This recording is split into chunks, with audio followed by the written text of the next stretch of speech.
صدق الله مولانا العظيم. قال رسول الله صلى الله عليه وسلم: سمنوا زحاياكم فإنها على الصراط مطاياكم، أو كما قال النبي عليه الصلاة والسلام. وصدق رسوله النبي الأمي الكريم، ونحن على ذلك لمن الشاهدين والشاكرين. ربنا تقبل منا إنك أنت السميع العليم. মুআজ্জাজ উলামায়ে কেরাম, সম্মানিত মুসল্লিয়ানে আযম, মহান আল্লাহ রাব্বুল আলামিনের অফুরন্ত অশেষ দয়ার ইহসান আল্লাহ রাব্বুল আলামিন আমাদেরকে আজকের এই মুবারক দিনে পবিত্র জুমার নামাজ আদায়ের উদ্দেশ্যে আল্লাহ পাকের ঘরে হাজির হওয়ার তৌফিক দিয়েছেন। এই জন্য আমরা সবাই মহান রাব্বুল আলামিনের শুকর আদায় করি, আলহামদুলিল্লাহ।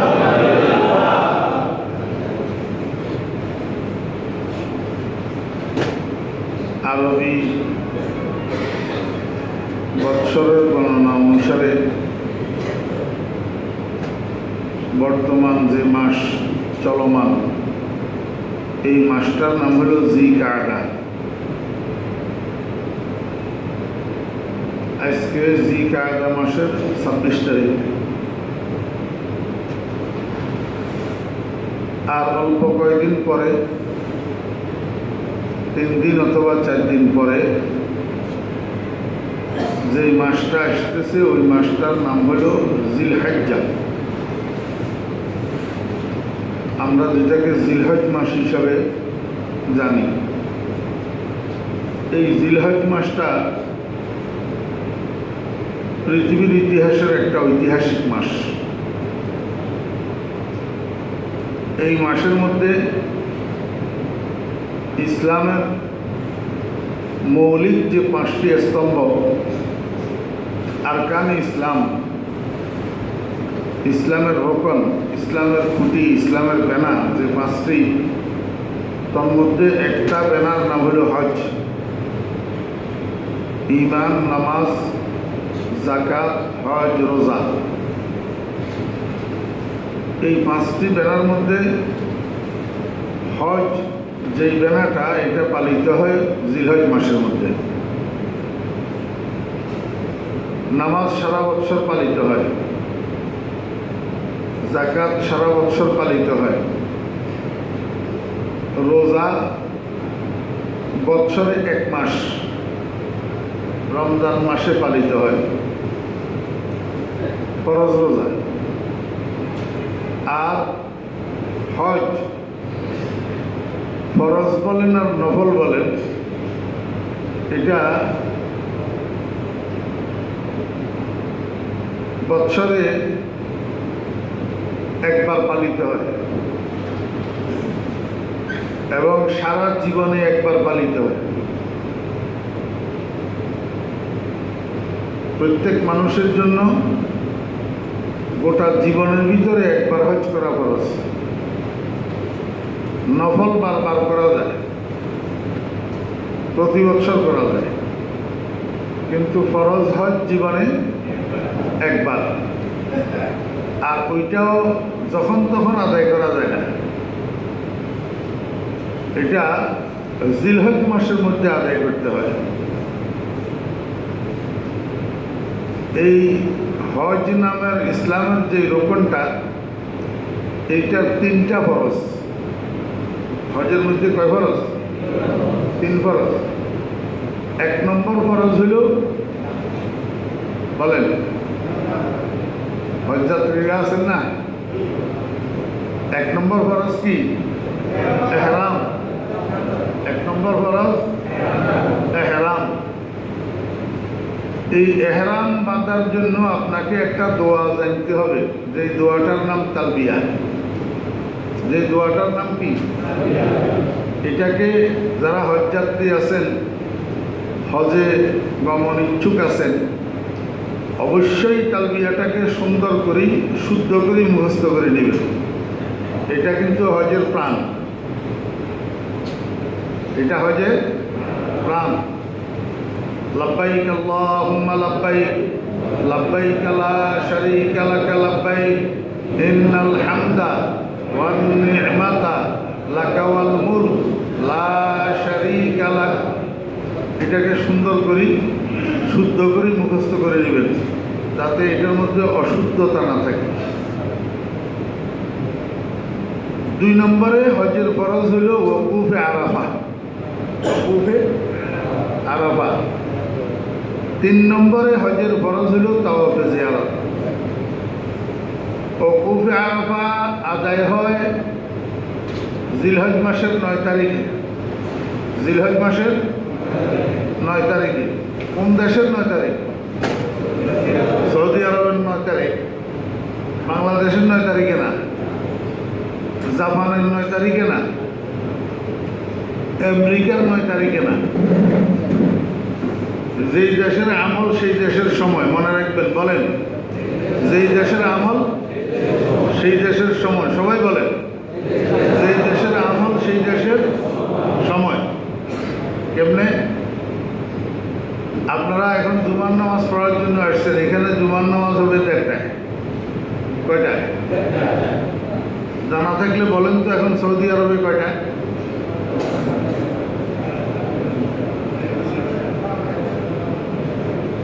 চুপ করেন, চুপ করেন, এত হট্টগোল বাজে ফেলে। আর বলিয়েন না, বলা আর লাগতেছে না তো। হুজুর কোরআন এক, কিতাব এক, আল্লাহ এক, রসুল এক, আপনারা এত মক্কা। ছোট্ট একটা কথা, সৌদি আরবের টাইম লইয়া এখন তো আপনারা হট্টগোল বাজে ফেলেন। এক একজনে এক একটা করে। এখন আমাদের এখানে 1:45। কয়টা? আর সৌদি আরবে এখনো 3 জনের 3টা করে জানে না, এর ঘরেও করে। এখন সৌদি আরবে 11:15, 10টা, 10:15। সৌদি আরবে এখন 10:15, অর্থাৎ 9:45 বা সামথিং বেশি। 10:15 হইলে 11:15, 12:30, 1:15, 3 ঘন্টা ডিফারেন্স। তো সৌদি আরবে যদি 1টায় জুমার নামাজ হয়, আজকে শুক্রবার, তো জুমার নামাজ সৌদি আরবে হবে না। আমরা যে টাইমে পড়তেছি এই টাইমে পড়বে। ওনারা যদি 12:30টায় জুমার নামাজ পড়ে, তখন আমাদের এখানে হবে 3:30টায়। কয়টা? 3:30। আচ্ছা, এইটা দিয়েও আপনারা বুঝবেন না। আমরা বাংলাদেশে কথার কথা চাপোস আমরা ইফতার করি 6:30টায়। সৌদি আরবে তখন কয়টা? 3:30। কয়টা? সৌদি আরব ওনারা ইফতার করে 6:30টায়, তখন বাংলাদেশে 9:30। 9:30। এখন আপনারা আমাকে বলেন, যারা বলেন সৌদি আরবের সাথে একই দিন ঈদ করার কথা, আর একই দিন শবে কদর করার কথা, একই দিন আরাফাত দিবস পালন করার কথা যারা বলেন, ওনারা একটু এই সৌদি আরবের টাইমে ইফতার করিয়েন। এই রাত্রে 9:30 পর্যন্ত বসে থাকিয়েন, 9:30টার সময় ইফতার করিয়েন। কারণ আপনি তো সৌদি আরবের পূজারি। আস্তে আস্তে না কর। আমরা ইফতার করি সৌদি আরবের সময় না বাংলাদেশের সময়? ফজর পড়ি সৌদি আরবের সময় না বাংলাদেশের সময়? মাগরিব পড়ি সৌদি আরবের সময় না বাংলাদেশের সময়? এই পড়াটার অর্থ কি আমি আপনাদেরকে বুঝাই। এই পড়াটার অর্থ হল সূর্যের যে উদয় অস্ত, এইটা আমার কাছে গ্র্যান্টেড। আমার কাছে গ্র্যান্টেড। সময়ের পরিবর্তনটা হয় কিসের দ্বারা? সূর্যের দ্বারা। কিসের দ্বারা?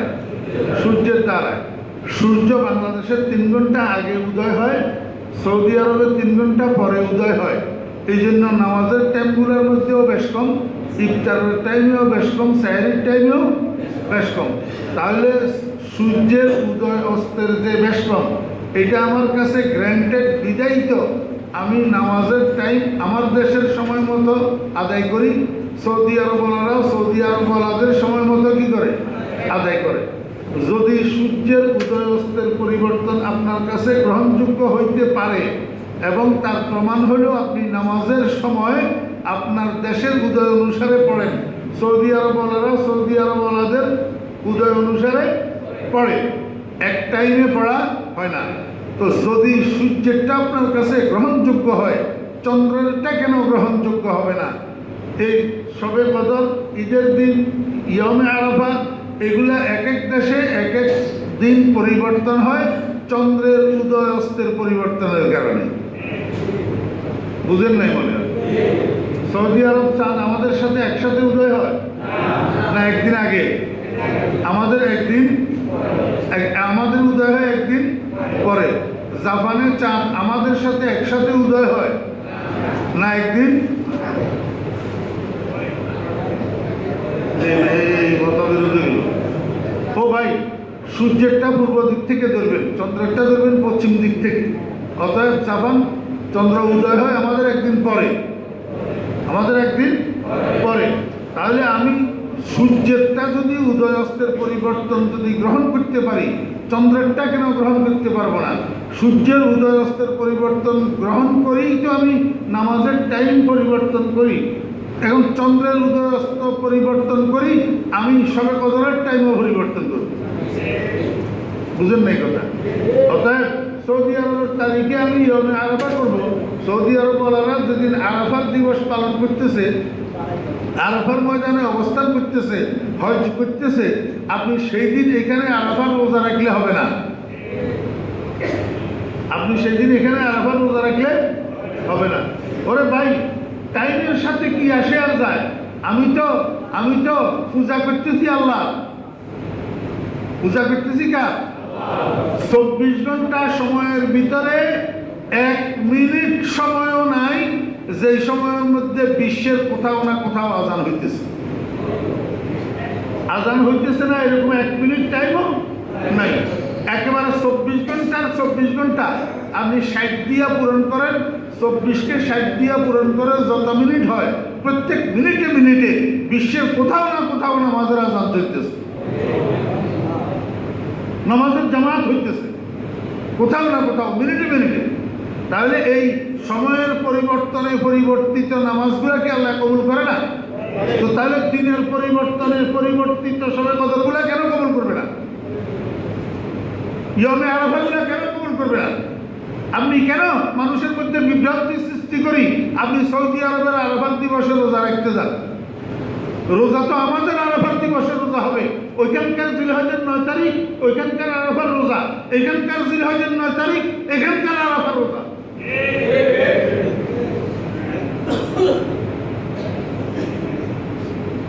নিজেও গুমরাহ হবে আর ভুল বুঝাইয়া বুঝাইয়া আল্লাহ পাকের সরল মনা বান্দাগুলাকে গুমরাহ করে।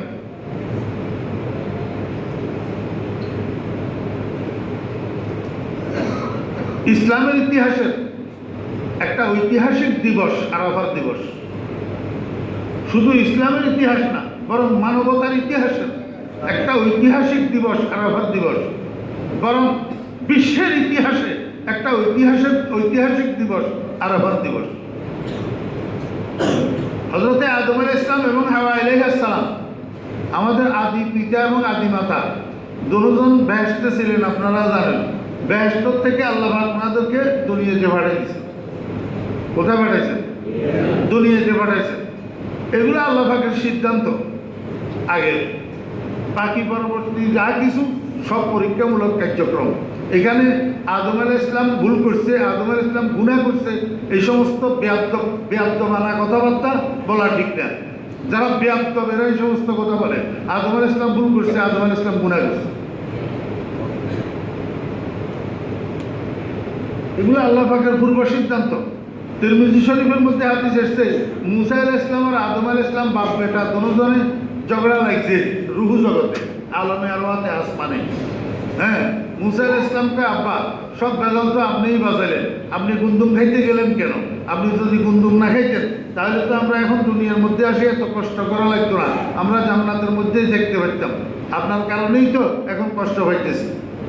কি কয় মুসা আলাইহিস সালাম বাপের কাছে সন্তান আবদার আনা কথা বলে না, এরকম আর কি।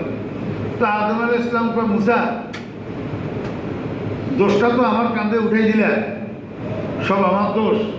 আচ্ছা আমাকে একটু বলো তো তোমার উপরে কি কিতাব নাজিল হয়েছে? বাজান আমার উপরে তো তাওরাত কিতাব নাজিল হয়েছে। তুমি তাওরাত কিতাবের মধ্যে একটা কথা পাইছ নি? বা কি কথা? আমাকে এই বানানোর আরো কত বৎসর আগে আল্লাহ কোরআন বানাইছে। হ্যাঁ আব্বা, এই তৌরাতের মধ্যে কথা এটা আছে তো। যে কি আছে? যে আপনাকে বানানোর আরো 40 বছর আগে আল্লাহ পাক কোরআন বানাইছে। কাকে বানানো? আদম আলাইহিস সালামকে বানানো। অন্য রেওয়ায়েতের মধ্যে আরো বেশি আছে। এই রেওয়ায়েতের ভিতরে তিরমিজি শরীফের রেওয়ায়েতের মধ্যে 40 বছর, বা আপনাকে বানানোর আরো 40 বছর আগে আল্লাহ পাক কোরআন বানাইছে। তা আদম আলাইহিস সালাম কয় আচ্ছা মুসা, যদি আমারে বানানোর আরো 40 বছর আগে আল্লাহ কোরআন বানাইয়া থাকে, তো কোরআনের মধ্যে আল্লাহ পাক বলছেনই ওয়াইদ কাল রাব্বুকা লিল মালাইকাতি ইন্নী জাইলুন ফিল আরদি খলিফা।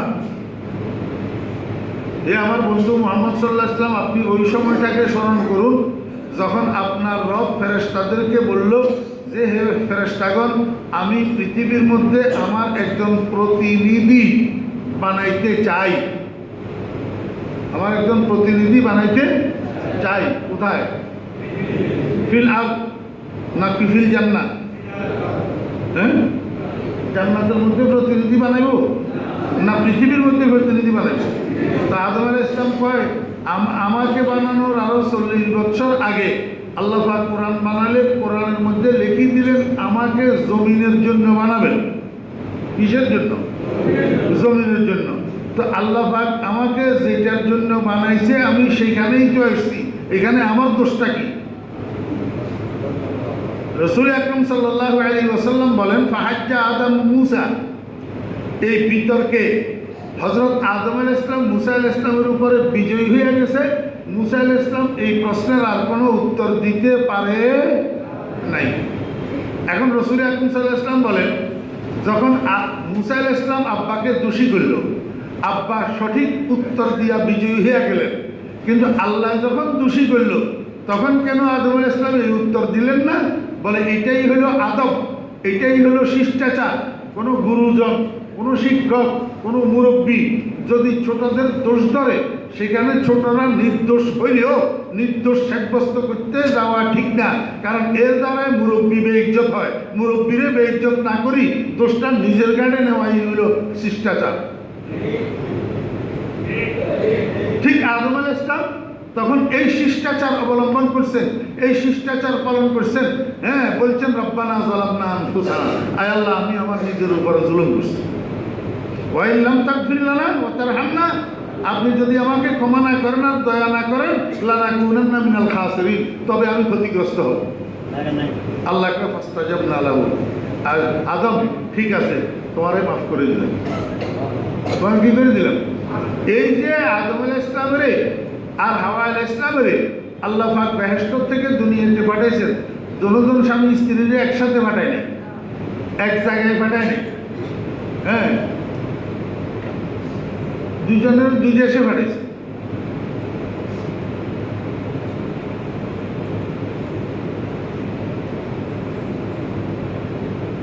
চল্লিশ বছর পর্যন্ত এই দুজন স্বামী স্ত্রী পৃথিবীতে একজন আরেকজনের তালাশে এবং আল্লাহ পাকের সন্তুষ্টি, আল্লাহ পাকের ক্ষমা পাওয়ার জন্য কাঁদতে কাঁদতে কাঁদতে কাঁদতে কাঁদতে কাঁদতে শেষ পর্যন্ত দুজন একজন আরেকজনের সাথে সাক্ষাৎ পাইছেন, একজন আরেকজনের সাথে দেখা পাইছেন এই আরাফার ময়দানে। কোথায়? এই ময়দানটাকে আরাফা বলাই হয় এই জন্য। আরাফা শব্দের অর্থই হলো পরিচিতি। আরাফা শব্দের অর্থই হইল কি? পরিচিতি। এই স্বামী স্ত্রী দুজন একজনের সাথে আরেকজন দ্বিতীয়বার দুনিয়াতে পরিচিত হয়েছেন, সাক্ষাৎ পাইছেন এই আরাফার ময়দানে। এবার বুঝে থাকলে বলেন, এটা পৃথিবীর ইতিহাসের, মানবতার ইতিহাসের ঐতিহাসিক দিবস কিনা, ঐতিহাসিক ময়দান কিনা? এখনো পর্যন্ত আপনারা যারা হাজী সাহেবানরা আছেন, পরীক্ষা করে দিয়ে দেখিয়েন কায় মনোবাক্যে অন্তরের একাগ্রতার সাথে নিজেকে দোষী অপরাধী মনে করি এই আরাফার ময়দানে খোলা মাথায় খোলা পায়ে দোয়া করবেন, দেখবেন কারেন্টের গতি যত দ্রুত তার চেয়ে দ্রুত গতিতে কবুল হবে। আমরা এমনি ফাঁকা বলি ছাড়তেছি না, আমরা পরীক্ষা করছি। বিদ্যুতের গতির চেয়ে আরো দ্রুত গতিতে কবুল হয় এখনো পর্যন্ত আরাফার ময়দানের দোয়া। আল্লাহু আকবার। আমার মানিব্যাগটা তো রুমে রয়ে গেছে, আনতে মনে নেই। এই গত বছর হজের সফরে আরাফার ময়দানে পাথরের উপরে দাঁড়ায় দাঁড়াই দোয়া করলাম, গরমে অবস্থা কাহিল। তো যেখান দিয়ে আবার পাথরের থেকে তাঁবুতে যাইতেছি, সেখানে রাস্তার উপরে এই মানুষ কতগুলো ঠান্ডা পানি দিতেছে। এখানে তো লক্ষ লক্ষ আপনার পানি, জুস বিভিন্ন কোম্পানিরা বিতরণ করে হাজী সাহেবদের। তো পানি লইতাম গেছি যে ওই আমার এই ইয়ার ভিতরে কোমরের বেল্টের পকেট এটা ছোটো আছিল, বেল্টের পকেটের মধ্যে মানি ব্যাগ রাখছি, যে একটু মানুষের ধাক্কা ধাক্কি আসছিল, পানি লইতে গেছি, এখানে মানি ব্যাগটা নিচে পড়ে গেছে। এই কত আসরের আগের দিন ঘটনা। এবার পানি লইলাম, পানি লই তাবুতে আসলাম, আসরের নামাজ পড়লাম। এইবার তো সূর্যাস্ত পর্যন্ত সেখানে আপনাকে অবস্থান করতে হবে, গুরুবের শামস পর্যন্ত। সূর্যাস্তের পরে মাগরিবের নামাজ না পড়িয়ে এবার মুজদালিফার দিকে রওনা দেবেন।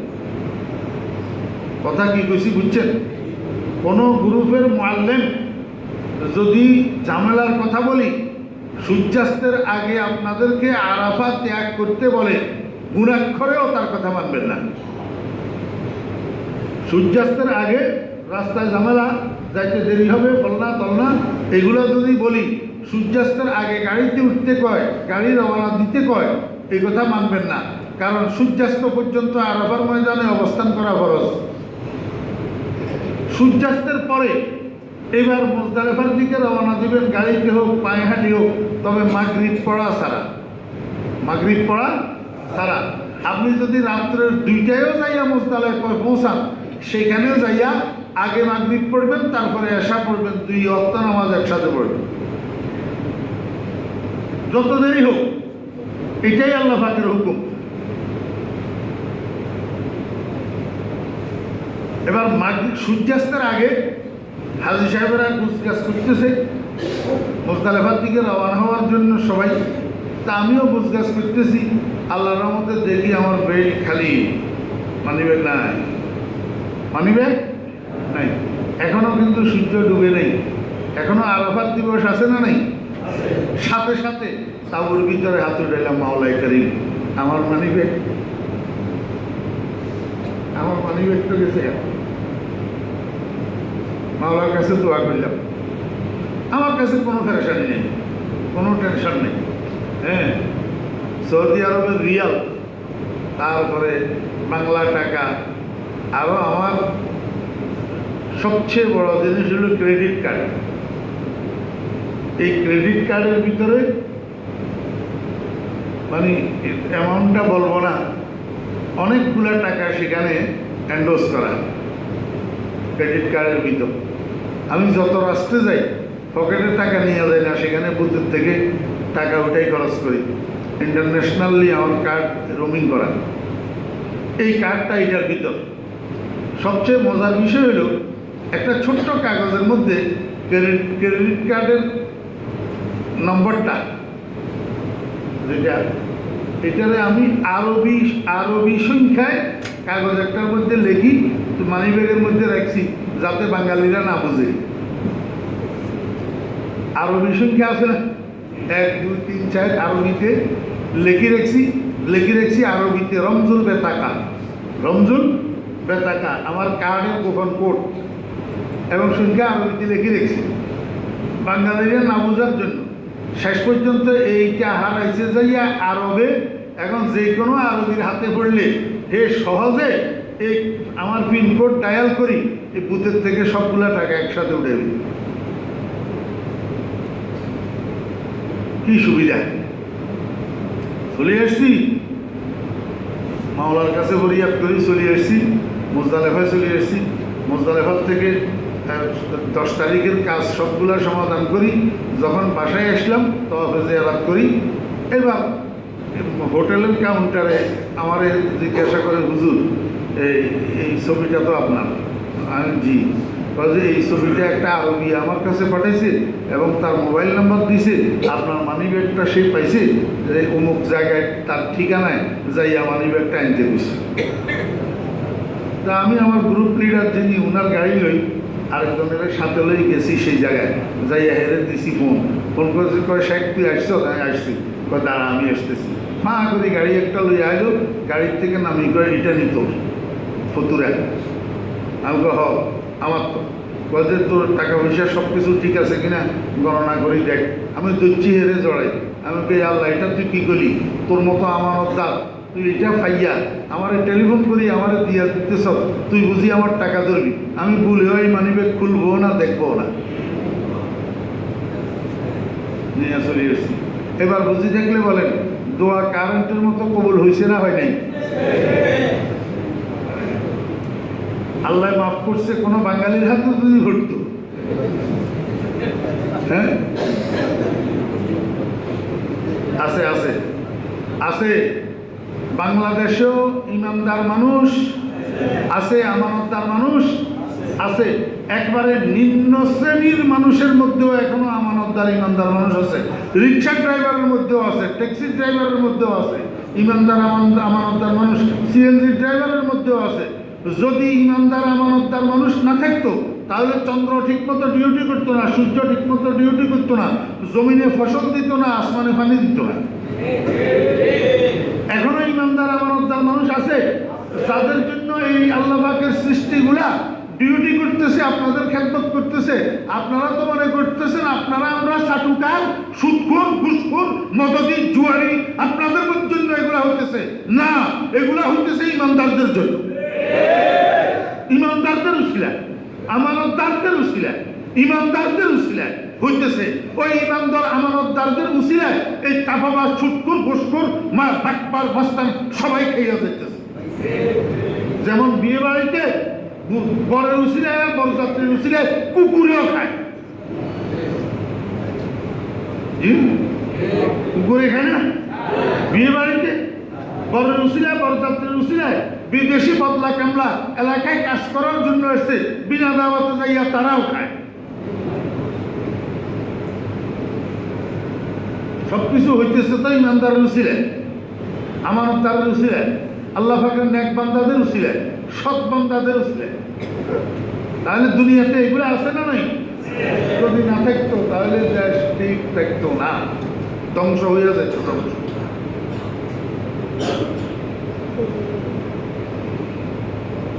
জিলহজ মাসের 9 তারিখ, জিলহজ মাসের 9 তারিখ ইসলামের ইতিহাসের রাসূল আকরাম সাল্লাল্লাহু আলাইহি ওয়াসাল্লাম ইরশাদ করেছেন, এই 9 তারিখটা যদি কোনো ইমানদার মানুষ রোজা রাখে, আল্লাহ পাক পিছনের দিকে 1 বছরের মধ্যে যত গুনাহ করছে সব মাফ করে দিবে এবং সামনে 1 বছরের মধ্যে আরো যত গুনাহ করবে এখনো করে নাই, সামনের দিকে গুনাহগুলো কি হয়েছে?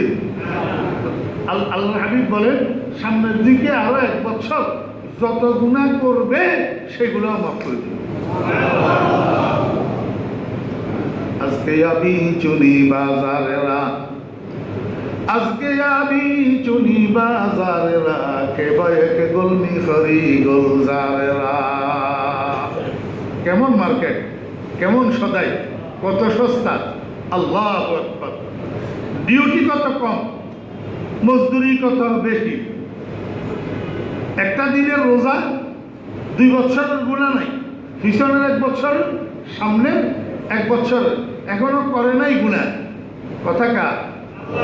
আর রাসূলের কথা কার? রাসূলুল্লাহ সাল্লাল্লাহু আলাইহি ওয়াসাল্লাম সাওম ইয়াউম আরাফা আহতাসিবু আলাল্লাহি আন ইউকাফিরা আস-সানাতা আল্লাতী ক্বাবলাহু ওয়াস-সানাতা আল্লাতী বা'দাহু আও কামা ক্বালা আন-নাবিয়্যু আলাইহিস সালাতু ওয়াস-সালাম। কার কথা? রাসূলের কথা। কার কথা? রাসূলের কথা। আল্লাহর হাবিবের জবান সত্যবাদীর জবান না অন্য কিছু? কি বিশ্বাস আছে? রাসূলের জবান সত্যবাদীর জবান না? এত বড় সত্যবাদী পৃথিবীতে না আগে আর জন্ম হয়েছে না কিয়ামত পর্যন্ত জন্ম হবে। এত বড় সত্যবাদী আর পৃথিবীতে আসে নাই। আল্লাহু আকবার। রাসূল আকরাম সাল্লাল্লাহু আলাইহি ওয়াসাল্লাম বলেন, উম্মত সামনের দিকে যে তুমি বাঁচবে, এরা 1 বছর যত গুনাহ করবে সেগুলাও মাফ। সেগুলাও কোন দিনের রোজা? জিলহজ মাসের 9 তারিখ। জিলহজ মাসের 9 তারিখ। জিলহজ মাসের 1 তারিখ থেকে 8 তারিখ পর্যন্ত এই রোজাগুলা যদি কোনো মানুষ রাখে, এই 8 দিনের রোজা, প্রত্যেক রোজার বিনিময়ে 1 বছরের রোজার সওয়াব পাবে। রাখবেন একদিন, সওয়াব পাবেন 365 দিন। রোজা রাখবেন কয়দিন? একদিন। সওয়াব পাবেন কয় দিনের? 365 দিনের। তাহলে 1 তারিখের রোজায় 1 বছর, 2য় তারিখের রোজায় আরেক বছর, 3য় তারিখের রোজায় আরেক বছর, অর্থাৎ এই 8 দিনের রোজা রাখার দ্বারা আপনি 8 বছর রোজা রাখার সওয়াব পাবেন। দেখছেন নিদামাস? আল্লাহু আকবার। ডিউটি কম, বেতন বেশি। ডিউটি কম, বেতন বেশি। আল্লাহ পাক আমাদেরকে আমল করার তৌফিক দেন। এই গেল জিলহজ মাসের 1 থেকে 9। এবার 10 তারিখ। এবার কয় তারিখ? 10 তারিখ। এই 10 তারিখের আল্লাহু আকবার, যারা হাজী সাহেব, উনাদের 10 তারিখের প্রথম কাজ হলো রমিয়ে জামরায়ে আকাবা, অর্থাৎ বড় শয়তানের পাথর মারা। বড় শয়তানের কি করা? পাথর মারা। বড় শয়তানের পাথর মারার দিন একটু রিস্ক আছে। রিস্ক আছে কি? এট এ টাইম সারা দুনিয়ার থেকে আসা সমস্ত হাজী সাহেব এক জায়গায় একত্রিত হয়ে যায়। এটা হলো বড় শয়তানের জায়গাটা। বড় শয়তানের পাথর মারার জায়গা এই একদিনে একটা জায়গায় সমস্ত হাজী সেখানে একসাথে হয়ে যায়। এই জন্য সেখানে একটু দুর্ঘটনা ঘটার কি থাকে? রিস্ক থাকে, সম্ভাবনা থাকে। তা আমাদের বাংলাদেশি হজ যাত্রী যারা আছেন, আজকেও তো আমার ভাই এই ইঞ্জিনিয়ার আবুল হোসেন সাহেব দোয়ার জন্য গেছেন, উনিও যাবেন। তারপরে আমরা এই সহকারী attorney general advocate Moshiur Rahman সাহেব ভাই, উনিও যাবেন। আরও আছেন নিশ্চয়। আমি আপনাদেরকে একটা কৌশল শিখাই দিই। যখন বড় শয়তানের পাথর মারার জন্য যাবেন, পাথর তো বাম হাতের মুষ্টির মধ্যে নেবেন। কয়টা? 7টা পাথর মানি, ছোট্ট ছোট্ট কঙ্কর। এগুলো মুজদালেফার থেকে সংগ্রহ করে আনবেন। মুজদালেফার থেকে, মুজদালেফা দেখবেন রাস্তার কিনারে কিনারে সারা এই কঙ্কর, সেখান থেকে সংগ্রহ করবেন। কয়টা সংগ্রহ করবেন? না, প্রথম দিনের জন্য 7টা, দ্বিতীয় দিনের জন্য 21টা, তৃতীয় দিনের জন্য 21টা। 21 দ্বিগুণে 42, এর সাথে 49। কমপক্ষে এই 49টা কঙ্কর আপনাকে সেখান থেকে নিয়ে আসতে হবে। কারণ 11, 12, 13 এই 3 দিন 3 শয়তানের পাথর মারতে হবে। এক শয়তানের 7টা করে। এখন 13 তারিখের পাথরটা মুস্তাহাব। 13 তারিখের পাথরটা কি? মুস্তাহাব। কিন্তু 11, 12 পাথর মারা ওয়াজিব। 11, 12 পাথর মারা ওয়াজিব। তো যদি আপনি মুস্তাহাব সহ আদায় করতে চান, তাহলে আরও 21টা পাথর বাড়াই নেবেন। আরও 21টা পাথর কি করবেন? বাড়াই নেবেন। 49 আর 21 কত? 70। এই 70টা পাথর নিয়ে আসবেন।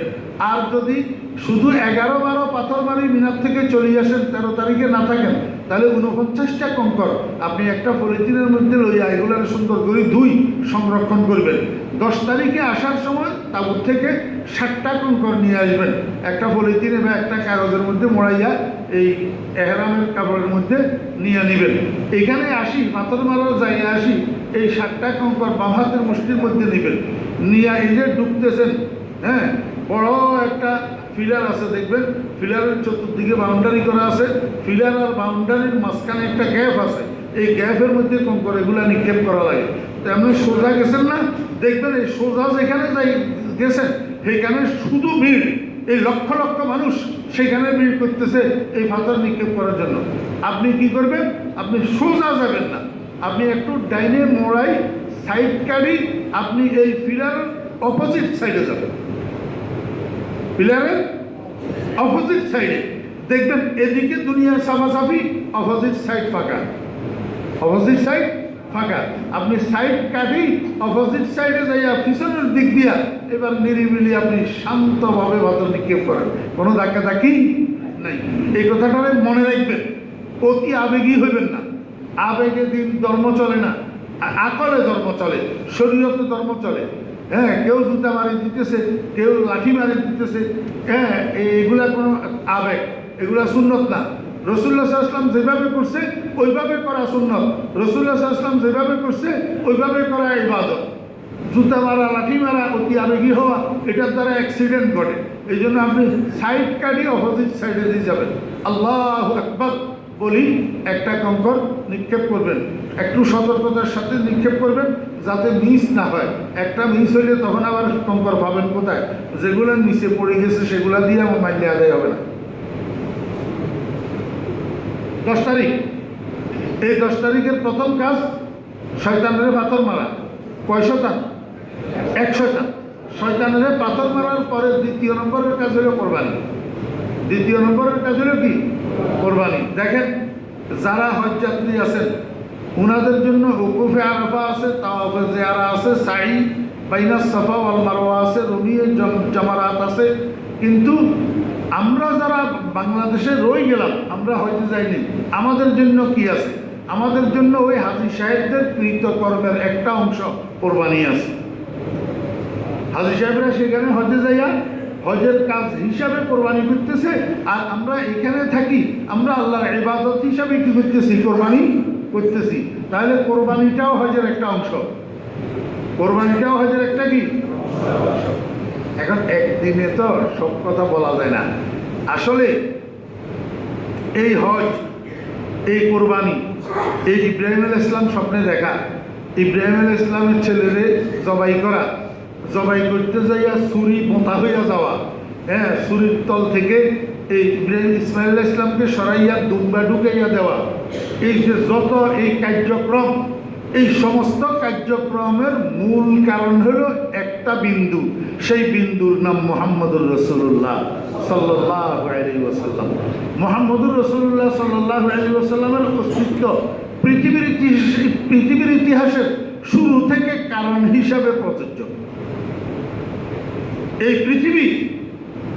পৃথিবীর পত্তন, এই পৃথিবীর গড়ন, এই ইব্রাহিম আলাইহিস সালামের সৃষ্টি, ইব্রাহিম আলাইহিস সালাম থেকে ইসমাইল আলাইহিস সালামের জন্মগ্রহণ, ইসমাইল আলাইহিস সালামকে জবাই করার জন্য আল্লাহ পাকের স্বপ্ন দেখানো, এই ইব্রাহিম আলাইহিস সালামকে, ইসমাইল আলাইহিস সালামকে নির্বাসন দেওয়ার জন্য মক্কা শরীফে আনা, জমজম কুফের তৈরি, আপনার শেষ পর্যন্ত এই মক্কা শরীফের মিনার মধ্যে ইসমাইল আলাইহিস সালামকে জবাই করার জন্য, কোরবানি দেওয়ার জন্য নেওয়া, আর এই কাজটারে মুহাম্মদুর রাসূলুল্লাহ সাল্লাল্লাহু আলাইহি ওয়াসাল্লামের উম্মতের জন্য কিয়ামত পর্যন্তর জন্য ইবাদত বানাইয়া দেওয়া, সবকিছুর গোড়ার রহস্য একটা জাত, সেই জাতের নাম মুহাম্মদুর রাসূলুল্লাহ সাল্লাল্লাহু আলাইহি ওয়াসাল্লাম। কোরবানি সম্পর্কে সাহাবীরা রাসূল আকরাম সাল্লাল্লাহু আলাইহি ওয়াসাল্লামকে জিজ্ঞেস করছিলেন, মা হাযিহিল আযাহি ইয়া রাসূলুল্লাহ, ইয়া রাসূলুল্লাহ সাল্লাল্লাহু আলাইহি ওয়াসাল্লাম, এই যে আমরা গরু কতগুলো জবাই করতেছি, ওট কতগুলো জবাই করতেছি, খাসি কতগুলো জবাই করতেছি, দুম্বা কতগুলো জবাই করতেছি, এটার গোড়া কোথায়, এটার কারণ কি, এটার হাকিকত কি, এটার রহস্য কি?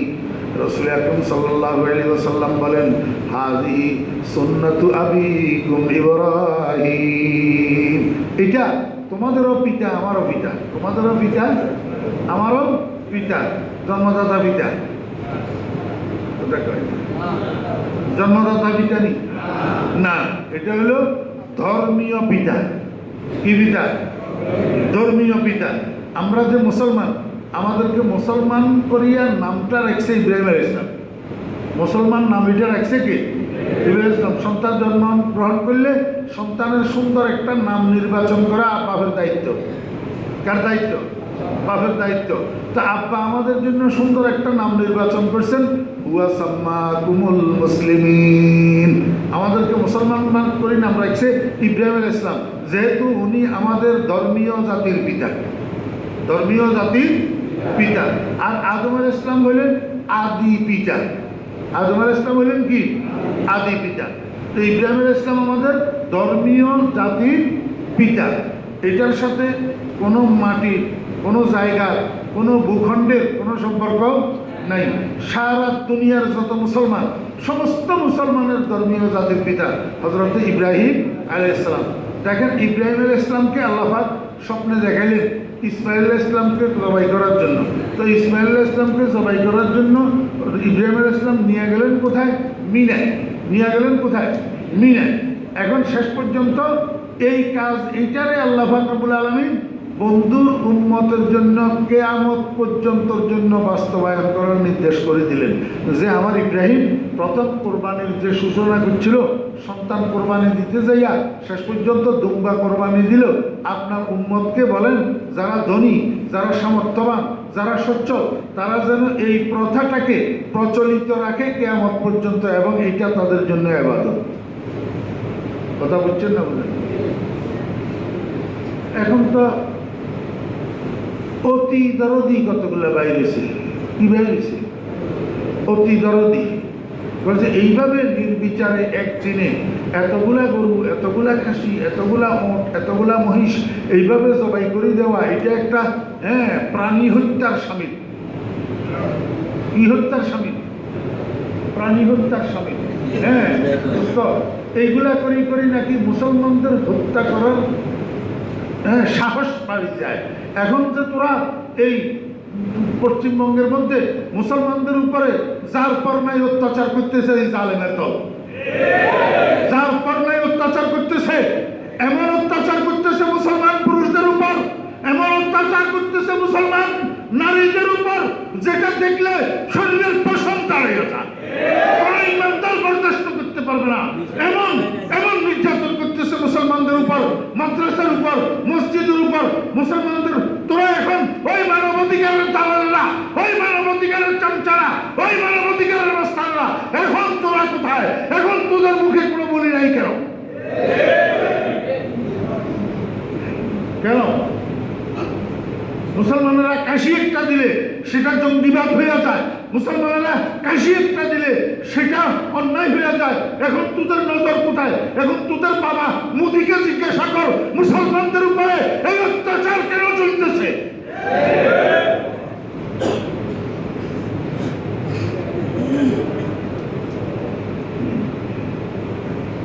কুকুরে বাচ্চা একসাথে কয়টা দেয়? গরু একসাথে কয়টা দেয়? কুকুর কোনো কোরবানির ঈদের দিন জবাই হয়নি নাকি? কোরবানির ঈদের দিন জবাই হওয়ার, কুকুর জবাই হওয়ার কোনো রেওয়াজ কোথাও আছে?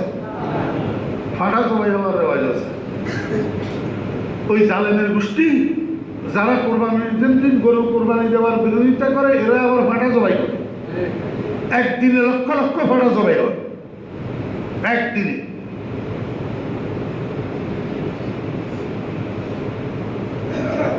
কুকুরে একসাথে 7টা বাচ্চা দেয় আর গরু দিয়ে একটা। তারপরেও আপনি একটা রাস্তায়, একটা সমাজে, একটা এলাকায়, একটা জনপদে ঘুরিয়া দেখেন, কুকুরের সংখ্যা বেশি না গরুর সংখ্যা বেশি? গরুর সংখ্যা বেশি। আর এই লক্ষ লক্ষ গরু কোরবানির ঈদের দিন জবাই হওয়ার পরেও এর পরের বাজারে গরুর গোশত পাওয়া যায় না। গরু শেষ, গরুর গোশত পাওয়া যায়। দেখেন আল্লাহ পাকের কি নিয়ম। হযরত ইব্রাহিম আলাইহিস সালাম বলে দিয়েছেন যে বন্ধু আপনার উম্মতকে বলেন যে এই কোরবানিটা আদায় করার জন্য।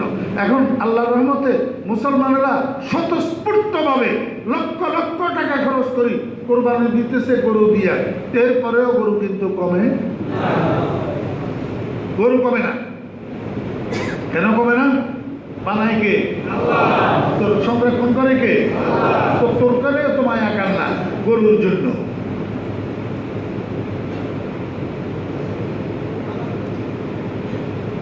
একটা আমল মোস্তাহাব, একটা আমল মোস্তাহাব।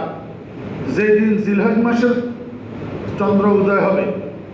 চন্দ্র উদয় হওয়ার আগে যারা পারেন এই নখ কাটে নেবেন, শেভ করার দরকার হলে শেভ করে নেবেন। দেখিয়েন, আবার শেভ করার মানে দাড়ি কামানো না। হ্যাঁ, দাড়ি কামাই আপনি শেভ করে মোস্তাহাব আদায় করবেন, তাহলে লুঙ্গি খুলি ফাঁকড়ি বান্ধার মতো হবে। যেগুলা কাটা, বগল, নাভির নিচ, নখ ইত্যাদি যেগুলো পরিষ্কার পরিচ্ছন্ন করার দরকার, যদি জিলহজের চন্দ্র উদয় হওয়ার আগে পরিষ্কার পরিচ্ছন্ন করে নেন, জিলহজ মাসের 1 তারিখ থেকে কোরবানির গরু জবাই হওয়ার আগ পর্যন্ত যদি আর শরীরের কোনো পশম, নখ, বাড়তি এগুলো যদি আপনি না কাটেন, তাহলে আপনার সাথে সাদৃশ্য হবে হাজী সাহেবদের। সাদৃশ্য হবে কাদের? হাজী সাহেবদের। কারণ হাজী সাহেবেরা জিলহজ মাসের 1 তারিখ থেকে 10 তারিখ পর্যন্ত ওনারা নখ কাটবে না, এবং শরীরের একটা পশমও উঠতেছে কিনা সেটার দিকেও সতর্ক থাকবে, কারণ এহরাম অবস্থায় এগুলা করা যায় না। এই জন্য আমরা যারা যাইতে পারি নাই, আমরা তাদের সাদৃশ্যটা অবলম্বন করব। ওই হাজী সাহেবেরা এহরাম বাঁধি যেই সওয়াব পাইতেছে, আল্লাহ পাক এই উসিলে আমাদেরকেও এই সওয়াব দান করবেন। মোস্তাহাব, এই জন্য সাদৃশ্য অবলম্বন করবেন। যারা যাদের সাদৃশ্য অবলম্বন করে, রসুল আকরাম সাল্লাল্লাহু আলাইহি ওয়াসাল্লাম বলছেন, মান তাশাব্বাহা বিকওমিন ফাহুয়া মিনহুম, যে যার সাদৃশ্য অবলম্বন করে কিয়ামতের ময়দানে তার সাথে তার হাসর হবে। তার সাথে তার কি হবে? যাদের উপরে জাকাত ওয়াজিব তাদের উপরে কোরবানি ওয়াজিব, যাদের উপরে জাকাত ওয়াজিব তাদের উপরে সদকায়ে ফিতর ওয়াজিব। বেশ কম হলেও জাকাত ওয়াজিব হওয়ার জন্য মালের উপরে 1 বছর সময় অতিবাহিত হইতে হয়। ওই মালটা আপনার মালিকানাধীন 1 বছর থাকতে হবে। কিন্তু ফিতরা ওয়াজিব হওয়ার জন্য, কোরবানি ওয়াজিব হওয়ার জন্য 1 বছর জরুরি না। আপনি ঈদের দিনের আগের দিন যদি কোনো দিক থেকে যদি 2-2.5-3 লাখ টাকার মালিক হইয়া যান, তো আপনার উপরে কোরবানি ওয়াজিব হইয়া যাবে। আমি 2-2.5-3 বললাম, যে রূপার মূল্য আমার সঠিক জানা নাই, 52.5 তোলা রূপার হিসাব করি। এই পরিমাণ টাকা যদি কোরবানির ঈদের আগের দিনও আপনি আপনার মালিকানায় আইসা যায়, যেটা আপনার পারিবারিক প্রয়োজনের ঊর্ধ্বে উদ্বৃত্ত থাকে, সেটার উপরে কোরবানি ওয়াজিব হবে। রসুল আকরাম সাল্লাল্লাহু আলাইহি ওয়াসাল্লাম বলছেন, প্রত্যেক পশম, যেই জন্তুটা আপনি জবাই দিতেছেন, এটার শরীরের মধ্যে যতগুলা পশম, প্রত্যেক পশমের বিনিময়ে আল্লাহ একটা একটা নেকি দান করবেন। সাহাবীরা জিজ্ঞাসা করেন, মা লানা ফি হাযিহি ইয়া রাসূলুল্লাহ, এটার ওজিয়ার মধ্যে আমাদের জন্য কি? রাসূলুল্লাহ সাল্লাল্লাহু আলাইহি ওয়াসাল্লাম বলছেন, বিকুল্লি শা'রাতিন হাসানাতুন, প্রত্যেক পশমের বিনিময়ে একটা একটা নেকি। আল্লাহ পাক আমাদেরকে বুঝার এবং আমল করার তৌফিক দান করেন।